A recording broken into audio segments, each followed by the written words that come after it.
set of headlines and will probably read across well, and the stock will probably pop. But the trouble is, I don't think there's actually, they're not really stepping away from their big bit of investment banking, which is the fixed income. So they are still an investment bank, and they're going to have this problem about reputation going forward.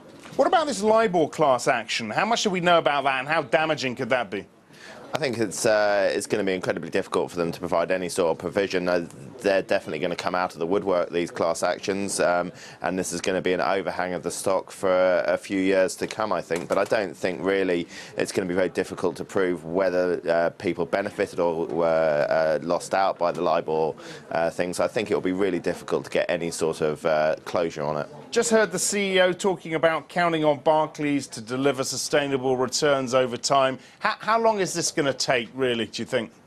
Well, I mean, 2015 is where they're looking to get a return on equity which is greater than their cost of equity. I think that's probably going to be very difficult for Mr. Jenkins to get.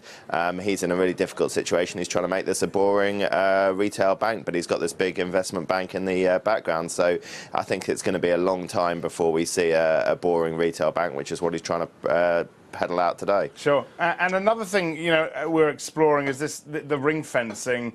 How much value there is really in separating retail and investment banking when the government really wouldn't allow a bank this size to fail anyway, right?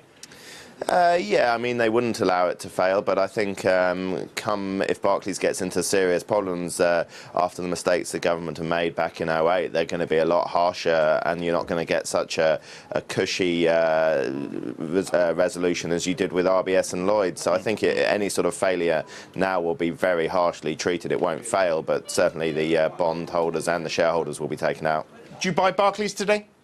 Yeah, I think you probably buy it for the small pop over the next couple of weeks on this. You'll probably see a good set of headlines, but I think after that it looks a little bit uncertain above £3.